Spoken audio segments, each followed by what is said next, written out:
نعرے رسالت علمائے اہل سنت. بیٹھ جائیے آپ لوگ، اور جو پیچھے ہو گئے تھے وہ آگے آ جائیں. سامنے آ جائیے گا آپ لوگ، اب کھڑے ہو گئے ہیں تو پیچھے والے سامنے آ جائیے گا.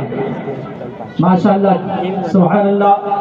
ہماری اور آپ کی نگاہوں کے سامنے ایک عظیم شخصیت خطیب ہندوستان حضرت علامہ مولانا عبدالرشید صاحب کی بلا، جو ہماری اور آپ کی نگاہوں کے سامنے جلوگر ہے. ذرا تمامی مجمع ایک مرتبہ بلند آواز سے بولے یا رسول اللہ. بس ایک شعر کے ساتھ حضرت کو دعوت سخن دے دو، اور مچل کر کے بولے یا رسول اللہ. خواجہ نے غریبوں کی قسمت کو سجا ڈالا، نانا کا مدینہ بھی اجمیر بنا ڈالا. بولو اور بلند آواز سے بولو. خواجہ نے غریبوں کی قسمت کو سجا ڈالا، نانا کا مدینہ بھی اجمیر بنا ڈالا. اور جنت جو باٹی شہ جیلا نے اپنے مریدوں کو، تو میرے خواجہ نے بھی جنت کا دروازہ بنا ڈالا. حضرات اب آپ کے سامنے حضرت علامہ بالفضل مولانا مفتی عبدالرشید صاحب قبلہ جوہردار اور استقبال کرتے ہیں. نعرہ تکبیر اور نعرہ رسالت کے ساتھ ان کا خیر مقدم کرتے ہیں. نعرہ تکبیر، نعرہ رسالت علمائے اہل سنت حضرت علامہ مولانا مفتی عبدالرشید صاحب قبلہ. نعرہ تکبیر، نعرہ رسالت.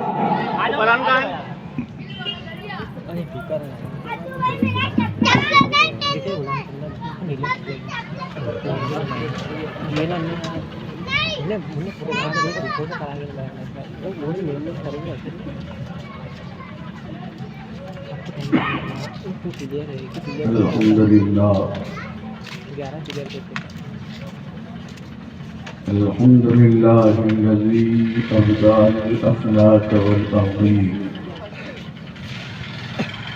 والصلاة والسلام على سيد الأنبياء والمرسلين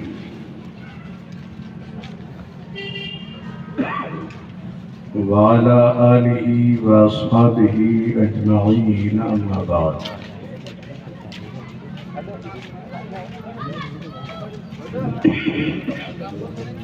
أعوذ بالله من الشيطان الرجيم. بسم الله الرحمن الرحيم. وَلْتَكُنْ مِنْكُمْ أُمَّةٌ يَدْعُونَ إِلَى الْخَيْرِ يَأْمُرُونَ بِالْمَعْرُوفِ وَيَنْهَوْنَ عَنِ الْمُنكَرِ.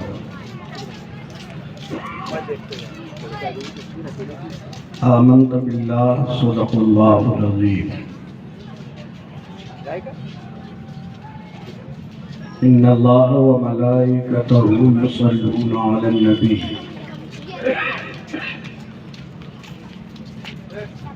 یا ایہا الذین آمنوا صلوا علیہ وسلموا تسلیما.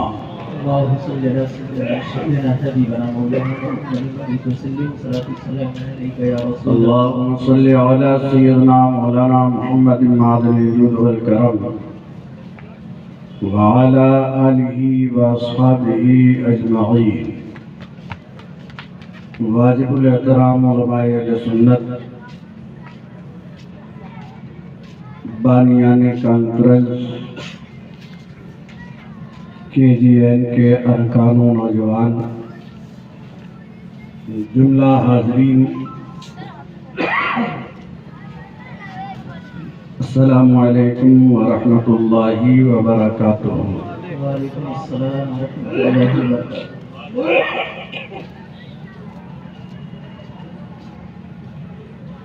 آج کا یہ تاریخی جلسہ ایک ایسی شخصیت کے یاد میں منعقد کیا گیا ہے جسے دنیائے اسلام عطائے رسول، وارث النبی، نائب سید المرسلین، قدوۃ الواصلین، سراج السالکین، مجمع البحرین،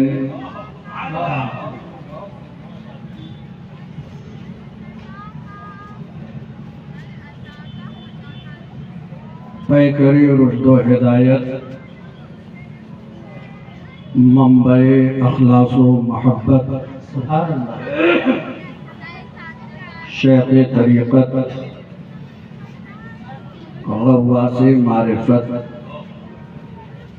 سیدی و سندی، معین الملت والدین، سبحان اللہ، سبحان اللہ، خواجہ غریب نواز کے نام سے جانتے ہیں، بے شک، اور وہ غریب نواز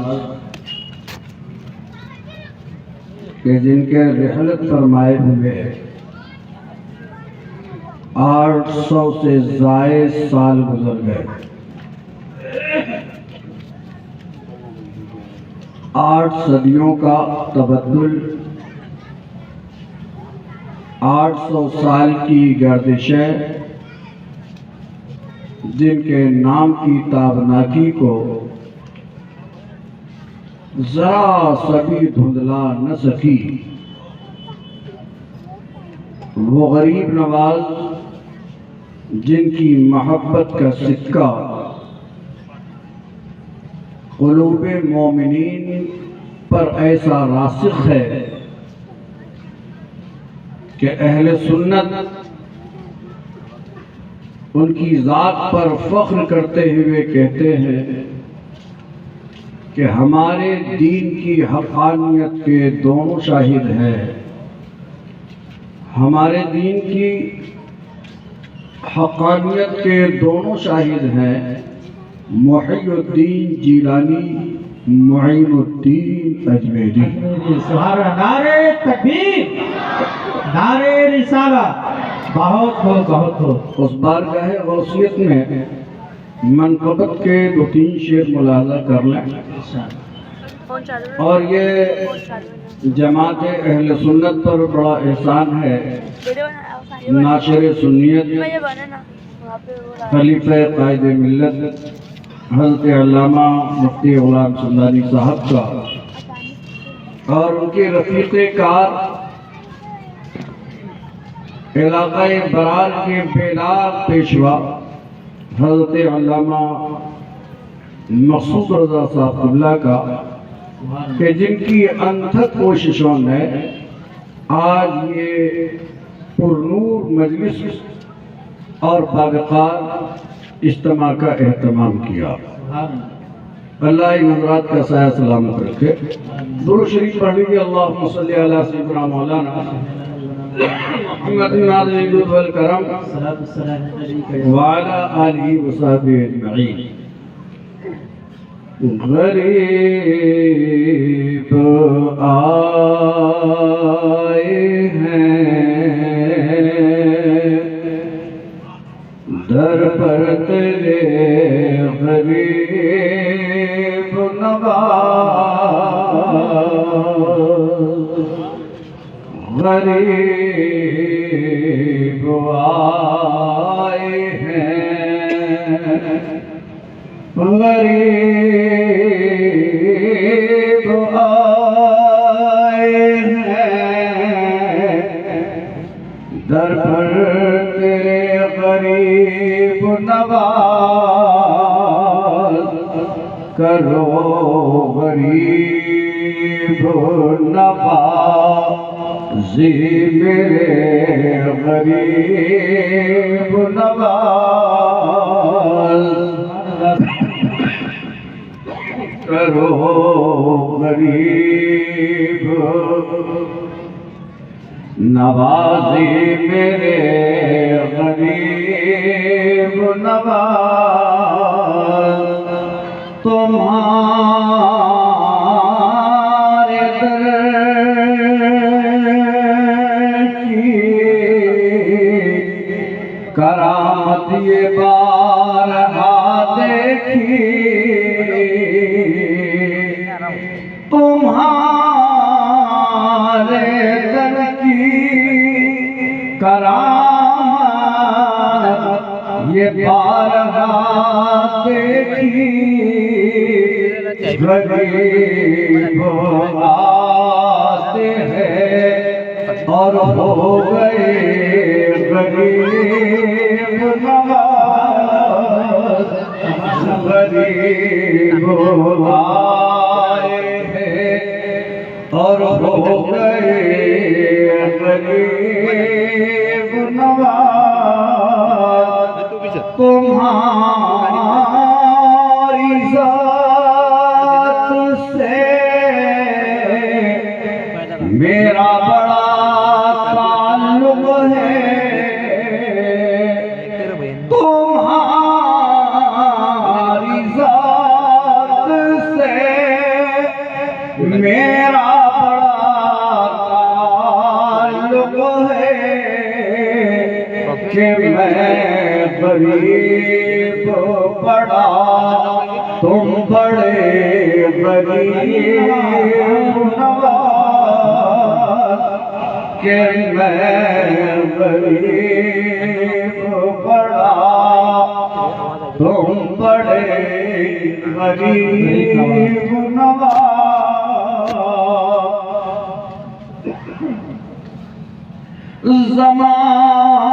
زمانے بھر میں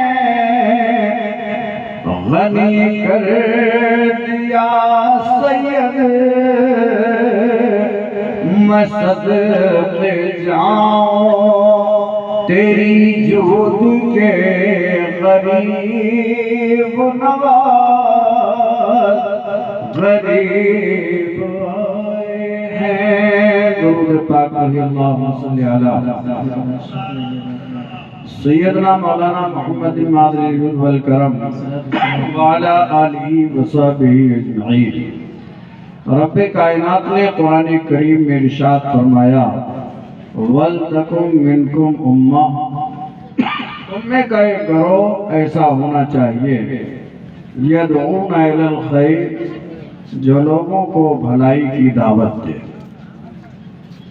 یہاں پر دعوت کا ذکر ہے اور یہ دعوت کوئی آسان کام نہیں ہے دعوت دینا یہ ہر کس و ناقص کا کام نہیں ہے اس کے لیے بلند حوصلے چاہیے اس کے لیے صبر و تحمل کا کوہ گرا ہونا پڑتا ہے اس کے لیے آزمائش کی راہ پر آبلا پائی کرنے کا سینہ چاہیے رب نے ارشاد فرمایا وَلْتَكُمْ مِنْكُمْ أُمَّةٌ تم میں کا ایک گروہ ہونا چاہیے ایک جماعت ہونی چاہیے يَدْعُونَ إِلَى الْخَيْرِ جو لوگوں کو بھلائی کی طرف بلائے جو لوگوں کو اچھائیوں کی دعوت دے اس کائنات عالم میں سب سے بڑی خیر سب سے بڑی بھلائی اور سب سے عظیم ترین نیکی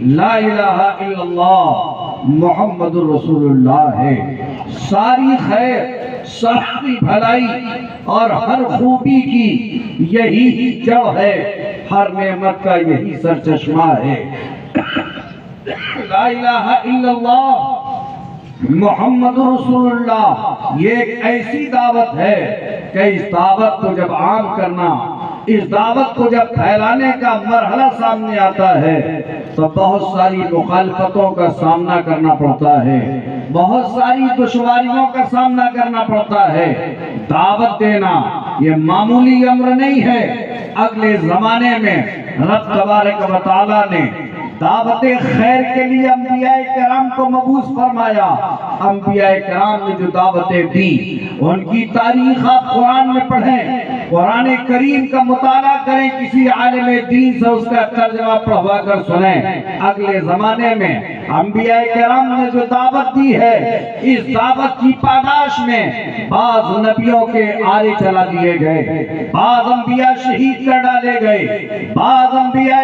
کرام پر الزام تراشیاں ہوئی کیا کیا جفا کیا کیا ستم قوم نے ڈھائے قرآن گواہ ہے حضرت سیدنا نوح نبی اللہ نے جب دعوت کی شروعات فرمائی ہے اپنی قوم کو آواز دیا اے لوگو آؤ میں تمہارے پاس اللہ کا نبی بن کر آیا ہوں، تمہیں ایک پیغام دینے آیا ہوں، تمہیں ایک دعوت دینے آیا ہوں۔ قوم کے لوگ جمع ہو گئے۔ جب حضرت سیدنا نوح نبی اللہ نے فرمایا اللہ ایک ہے، کہو وہی ہمارا معبود ہے جو شمس اور قمر کا خالق ہے، جو خالق ارض و سما ہے، اس پیغام کو سننا تھا۔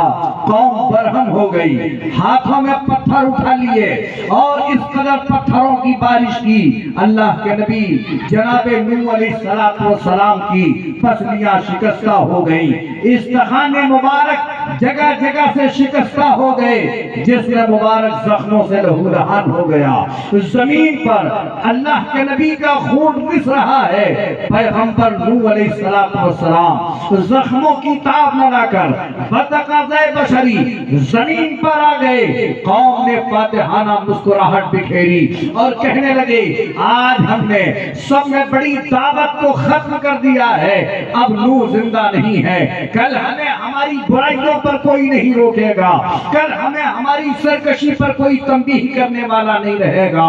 حضرت سیدنا نوح علیہ السلام کو زخمی حالت میں چھوڑ کر یہ قوم اپنے گھروں کو خوشی خوشی جا رہی ہے۔ اتنے میں جبریل امین حاضر آتے ہیں اور اپنے پر مبارک کو جناب نوح علیہ السلام کے جسم سے مس کیا۔ حضرت نوح علیہ السلام نے آنکھیں کھولی، حکم ہوتا ہے اے نوح اٹھو اور کل پھر اس سے زیادہ طاقت کے ساتھ تمہیں دعوت دینا ہے۔ اندازہ لگائیے یہ تبلیغ رسالت کی ذمہ داریاں ہیں، یہ نبوت کا بار عظیم ہے جو جوش انبیاء پر رکھا گیا ہے۔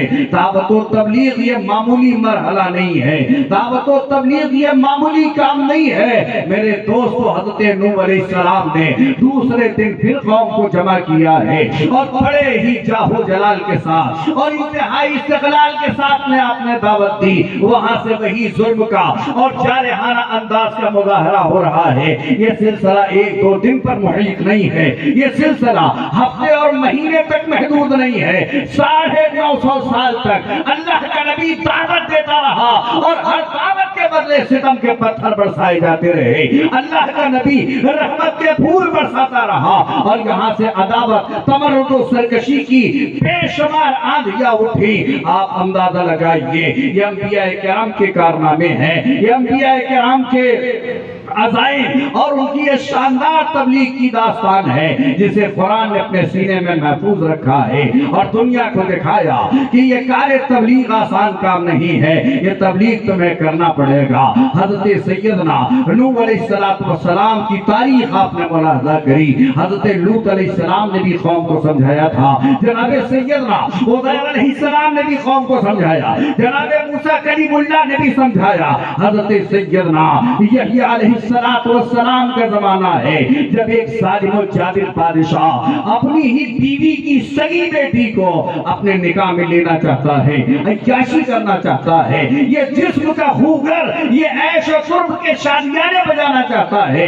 حضرت نوح علیہ السلام، حضرت سیدنا یحییٰ علیہ السلام نے فرمایا کہ یہ تیرے لیے حرام ہے، یہ تیری ربیبہ ہے، یہ تیری بیوی منکوحہ کی بیٹی ہے، یہ تیرے لیے جائز نہیں ہے، شریعت اسلامیہ اس کی اجازت نہیں دیتی ہے۔ جانتے ہو اس فتوے کی پاداش میں اس نے اپنے ہرکارے دوڑائے، جاؤ ہماری عیش کوشیوں کی راہ میں رکاوٹ بننے والے حضرت یحییٰ کو شہید کر ڈالو۔ دوپہر کا وقت ہے، اللہ کا مقدس نبی، وہ پاکیزہ نبی جس کا نام والدین نے نہیں رب کائنات نے رکھا ہے، وہ مقدس نبی جسے اللہ تبارک و تعالی نے جناب زکریا علیہ السلام کے معجزے کی شکل میں عطا فرمایا۔ حضرت زکریا علیہ السلام عمر مبارکہ 120 سال سے متجاوز ہو چکی ہے اور دعا کرتے ہیں رب حبلی من لدن کا ذریۃ طیبہ، اے مولا اپنی بارگاہ سے ہمیں پاکیزہ اولاد عطا فرما۔ یہ وہی پاکیزہ اولاد ہے جس کا نام یحییٰ علیہ السلام ہے۔ ظالم بادشاہ کے مقابلے کھڑے ہو گئے، اور کہا تیرا یہ عمل شریعت کے خلاف ہے، تیری خدمت شاہانہ کے آگے اور لوگ ہوں گے جو اپنے قلم کو سجدے میں جھکا دیں گے، میں وہ نہیں ہوں، میں تیری باغیانہ فطرت کے خلاف شریعت کا حکم بیان کروں گا۔ حضرت سیدنا یحییٰ علیہ السلام کو شہید کر ڈالا گیا، سر مبارک لا کر جناب سیدنا زکریا علیہ السلام کے سامنے رکھ دیا گیا۔ اس ویرانہ سالی کے زمانے میں اپنے بیٹے کا کٹا ہوا سر دیکھا۔ دنیا جانتی ہے نبی کا مقام بہت عرف و اعلیٰ ہے، جوان بیٹے کا سر سامنے رکھا ہوا ہے۔ کون بیٹا جو ہزار تمناؤں کی جلوگاہ تھا، جو ہزار آرزوؤں کا مرکز تھا، جو دعاؤں کا نتیجہ تھا، جب بیٹے کا سر مبارک دیکھا ارشاد فرمایا یحییٰ نے جو فتویٰ دیا تھا وہی فتویٰ حق ہے اور ہم بھی اسی کی تصدیق کرتے ہیں۔ ہم بادشاہ کے جبر کے سامنے جھکنے والے نہیں ہیں، ہم بادشاہ کے ظلم کے سامنے جھکنے والے نہیں ہیں۔ حضرت سیدنا زکریا علیہ السلام کا بھی پیچھا کیا گیا، ظالموں نے کہا پکڑ لو اور انہیں بھی سزا دے ڈالو۔ آپ تشریف لیے جا رہے ہیں دشمنوں سے روپوش ہونے کے لیے، ایک جنگل سے گزر رہے ہیں، اشارہ فرماتے ہیں ایک درخت دو شاخہ ہو گیا، آپ درخت کے اندر تشریف لے گئے۔ اب حضرت سیدنا زکریا علیہ السلام درخت کے تنے میں بظاہر محفوظ ہیں، مگر غیرت ربانی کو یہ گوارا نہ ہوا کہ اے میرے نبی جب مصیبت آئی تھی تو میرے دامن رحمت پہ پناہ لینا تھا، تقاضۂ محبت تو یہ نہ تھا کہ مظاہر قدرت سے مدد دی جاتی۔ اب ابتلاء اور امتحان کی وادی میں آ جائیے، سر مبارک پر آرا چلایا جا رہا ہے، جس کو دو ٹکڑے ہو رہے ہیں، اللہ کے نبی شہید کر دیے گئے، خون پیغمبر سے زمین لرزدار ہو گئی۔ یہ تاریخ ہے انبیاء کرام کی، یہ تاریخ ہے دعوت دینے والوں کی، یہ تاریخ ہے اعلاء کلمت الحق کرنے والے کی۔ اب یہاں سے آئیے اپنے آقا کی بارگاہ میں چلیے، انیس بے کسا کی بارگاہ میں چلیے، چارہ ساز مسیحا کی بارگاہ میں چلیے، ہادی کون و مکہ کی بارگاہ میں چلیے، امام الانبیاء کی بارگاہ میں چلیے۔ اس نبی نے فرمایا کہ جتنا میری قوم نے مجھے ستایا ہے کسی نبی کو اس کی قوم نے نہیں ستایا ہے، جتنا ظلم مجھ پر کیا گیا اتنا ظلم کسی اور پر نہیں ہوا۔ رحمت عالم صلی اللہ علیہ وسلم نے بھی دعوت و تبلیغ کا آغاز کیا۔ جب حکم الہی آیا وانذر عشیرتک الاقربین، میرے آقا فاران کے بلندی پر تشریف لے گئے، اپنے قریبی رشتہ داروں کو جمع کر لیا۔ اب قریبی رشتہ دار ہی کیا ہے، بنو مخزوم والے بھی آ گئے ہیں، بنو اسد بھی آ گئے ہیں، بنو امیہ بھی آ گئے، بنو ہاشم بھی آ گئے۔ پیغمبر صلی اللہ علیہ وسلم نے دو لفظوں میں دعوت ارشاد فرمائی، ارشاد ہوا قولوا لا الہ الا اللہ تفلحوا۔ اب اس دعوت کا انداز ملاحظہ کریں، حضور نے انہیں یہ نہیں فرمایا کہ عبادت کرو، بلکہ فرمایا کہو لا الہ الا اللہ محمد رسول اللہ۔ عبادت کی دعوت نہیں، اس لیے کہ مکے والے عرب والے عبادت کے منکر تھے ہی نہیں، ان کا تو ذوق عبادت اتنا پروان چڑھا ہوا تھا کہ ایک دو معبودوں سے ان کی تسکین ہی نہیں ہوتی تھی۔ وہ عبادت کے ایسے شائق تھے کہ 10-20 معبود سے ان کا ذوق بندگی تسکین نہیں پاتا تھا۔ انہوں نے خانہ کعبہ میں ایک نہیں 360 بت نصب کر رکھے تھے، اور اپنے ان مصنوعی معبودوں کو مختلف کاموں کی تقسیم بھی خود ہی کر دیا۔ حبل ہماری تجارت کا خدا ہے، عزا ہماری جنگوں کا خدا ہے، منات ہمارے رزق کا معبود ہے۔ انہوں نے یہ شعبہ حیات تقسیم کر دی۔ تو حضور نے یہ نہیں فرمائے کہ آؤ عبادت کرو، بلکہ معبود کے تعین کا حکم دیا، معبود حقیقی کا پتہ دیا، سجدے کی دعوت نہیں دی، قبلہ درست کرنے کی دعوت دی۔ سجدہ تو وہ کر رہے تھے، سجدے سے وہ پیچھے نہیں ہٹتے تھے۔ ارے وہ راتوں کو سوتے سوتے جب بیتاب ہوتے اٹھ کے آ جاتے اور صنم خانے میں لمبے لمبے لیٹ جاتے، دندمت کرتے، سجدہ کرتے، سجدے کے انکاری نہیں تھے۔ بلکہ تاریخ کی ایک اور حقیقت کہ وہ لوگ بندگی کے ایسے خوگر اور ایسے شائق تھے کہ جب وہ سفر کرنا شروع کرتے، تجارتی سفر میں جا رہے ہوتے تو چھوٹے چھوٹے ستو اور آٹے کے خلا بنا لیتے تاکہ راستے میں جب ان کا ذوق بندگی بے قرار کرے تو اس کو سامنے رکھ کر کے سجدہ کر لیں۔ پتھر کے خدا نہیں لے جا سکتے کہ جھولے میں وزن زیادہ ہو جائے گا، اٹھا نہیں پائیں گے، تو ستو اور آٹے کا خدا بنا لیتے معاذ اللہ۔ جب ذوق بندگی بے قرار کرتا تو سامنے رکھ کر سجدہ کر لیتے، اور جب بھوک بے قرار کرتی تو پیالے میں گھول کر پی جائے گا۔ ایک عجیب سی فطرت۔ تو دعوت سجدہ نہیں دی، سمجھ قبلہ متعین فرمایا۔ حبل خدا نہیں ہے، منات خدا نہیں ہے، لا الہ الا اللہ، ان میں سے کوئی معبود نہیں سوائے اللہ۔ تو سوال اٹھا اللہ ہے کون؟ رحمت عالم صلی اللہ علیہ وسلم نے تو اللہ کی الوہیت کا اعلان کر دیا، وَهُوَ الْوَاحِدُ الْقَهَّارُ فرما دیا، مگر خدا ہے کون؟ معرفت کیسے ہو؟ رب نے فرمایا هُوَ الَّذِي أَرْسَلَ رَسُولَهُ بِالْهُدَى وَدِينِ الْحَقِّ أَرْسَلَ۔ خدا وہی ہے جس نے اپنے محبوب محمد رسول اللہ کو ہدایت کے ساتھ بھیجا ہے۔ اپنی عقلوں سے خدا کو نہ پہچاننے کی کوشش کرنا، میرا نبی جسے کہے وہی خدا ہے، میرا محبوب خدا کا پتہ دے گا، میرا محبوب اپنے معبود کا پتہ بن کر آیا ہے۔ یہ دعوت ہوئی، اس دعوت کی پاداش مکے والوں نے کیا ستم ڈھایا، آقا کریم پر پتھر برسائے گئے، رسالت مآب صلی اللہ علیہ وسلم کے گلے میں چادر کا پھندا ڈال کر کھینچا گیا، نبی رحمت صلی اللہ علیہ وسلم پر اونٹ کی اوجھڑی رکھی گئی۔ ایسی داستان ستم کے بیان کرتے کرتے دنیا ختم ہو جائے مگر بیان مکمل نہ ہو۔ وہی رحمت والے رسول اب آگے فرماتے ہیں۔ اب گفتگو کا یہ جو زاویہ ہے، ادھر توجہ، دعوت بہت مشکل ہے اور بہت اہم کام۔ آقا کریم صلی اللہ تعالی علیہ وسلم نے فرمایا علماء امتی کا انبیاء بنی اسرائیل، میری امت کے علماء بنی اسرائیل کے انبیاء کی طرح۔ اور دوسری حدیث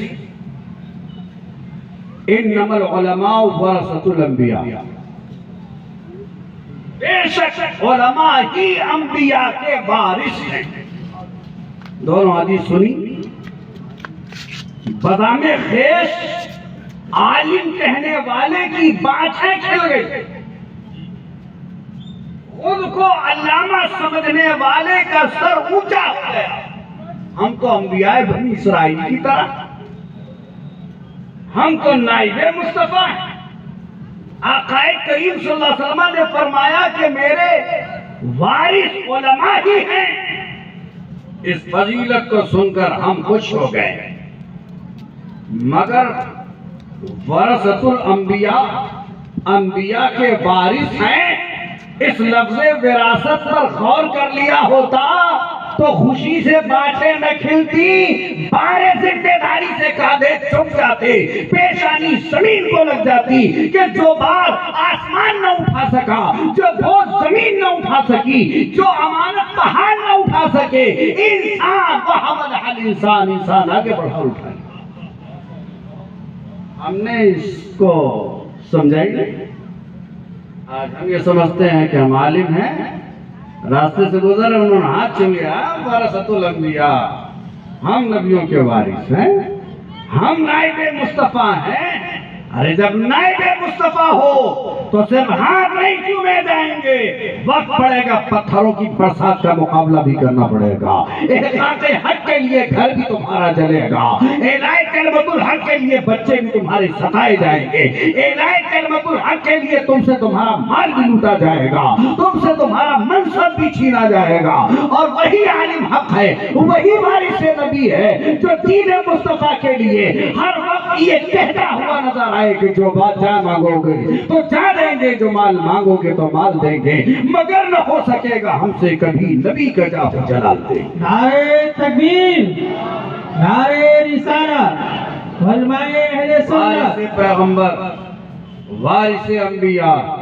اور یہاں جو حضور نے بیان فرمایا کہ علماء امتی کا انبیاء بنی اسرائیل, یعنی میرے بعد نبی تو نہیں آئیں گے, میرے بعد رسول نہیں آئیں گے, میری امت کے علماء جس طرح انبیاء بنی اسرائیل نے دین کی تبلیغ فرمائی اور حفاظت کی ہے اور اس راہ میں مشقتیں اٹھائی ہے, ایسے ہی میری امت کے علماء مشقت اٹھائیں گے اور دین کا کام کریں گے. جب ہم اس حدیث کو تاریخ کے تناظر میں دیکھتے ہیں تو ہمیں ایسے علماء کی ایک جماعت نظر آتی ہے. ان علماء کو جب ہم نے دیکھا تو کہیں امام ابو حنیفہ نظر آتے ہیں, کہیں امام شافعی نظر آتے ہیں, کہیں احمد بن حنبل نظر آتے ہیں, کہیں امام مالک نظر آتے ہیں, کہیں شہنشاہ بغداد نظر آتے ہیں, کہیں بختیار کاکی نظر آتے ہیں, اور کہیں عطا رسول غریب نواز نظر آتے ہیں. سبحان اللہ, سبحان اللہ. نعرہ تکبیر, نعرہ رسالت, جشن غریب نواز. ہماری قوم نے صرف ایک پہلو دیکھا ہے, وہ پہلو جس میں بظاہر اس کے دنیا کی منفعت ہے. غریب نواز کی دہلیز پر جا رہے ہیں, ہمیں بیٹا چاہیے, ہمیں دکان چاہیے, ہمیں مکان چاہیے, ہم بیمار ہیں شفا چاہیے. یہ تو سب فروعی چیزیں ہیں. آؤ ان کی بارگاہ میں وہ مانگو جو تمہیں دنیا میں بھی کام آئے, جو تمہیں آخرت میں بھی کام آئے. شہنشاہ بغداد کی کرامتیں آپ سنتے ہو, شہنشاہ ہندوستان کے کرامت سننے کی آپ کو آرزو ہے. آؤ وہ نائب مصطفیٰ ہے, اس زاویے سے ان کی سیرت مبارکہ سن لو. وہ نائب پیغمبر واقع کریم صلی اللہ تعالی علیہ وسلم کے جانشین ہے, عطا رسول, ولی الہند. کیسے آئے بھارت؟ اجمیر معلیٰ میں آج ان کا 800 سال گزرنے پر اور 11 سال گزر گئے. 811واں عرس ہو رہا ہے, کسی کے ابا کا نہیں ہوتا ہے. کوئی بادشاہ اتنے دن یاد نہیں رکھا جاتا, کوئی سلطان نہیں یاد رکھا جاتا, مگر غریب نواز 8 صدیاں گزرنے کے بعد بھی دلوں میں زندہ ہے. یہ نائب مصطفیٰ, اس سے بڑی کوئی اور کرامت میں نہیں سمجھتا, اس سے بڑا کوئی مرتبہ میں نہیں جانتا. امتداد زمانہ کی گرد چند گھنٹوں میں آدمی کو فراموش کر دیتی ہے. ابھی ہم آپ کے سامنے ہیں, ابھی گزر جائیں گے, یہاں سے چلے جائیں گے, کوئی خیریت پوچھنے والا نہیں. جلسہ ختم ہوا, ہم روانہ ہو گئے, کسی نے یہ جاننے کی کوشش نہیں کی کہ میں گھر پہنچا بھی کہ نہیں پہنچا. یہ محبت نہیں. اور وہ غریب نواز جن کی محبت کا ایسا مرغ بول رہا ہے کہ مہینے کی 6 تاریخ آئی, غریب نواز یاد آتا.